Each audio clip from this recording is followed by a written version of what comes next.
আল্লাহ রাব্বুল আলামিন সূরাতুল হিজরের 43-44 নম্বর আয়াতের মধ্যে বলেন, ওয়া ইন্না জাহান্নামা লামাউইদুহুম আজমাইন, নিশ্চয়ই জাহান্নাম তাদের প্রত্যেকেরই প্রতিশ্রুত স্থান হবে।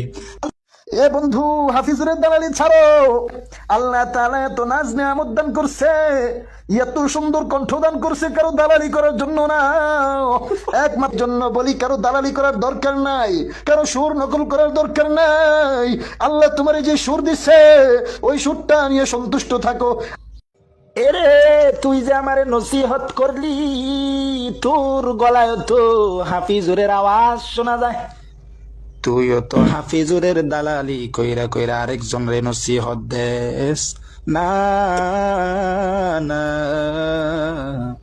আরেকজনের দালালি কইরা কইরা অন্য জনের নসিহত দিস না। ভালো হয়ে যাও।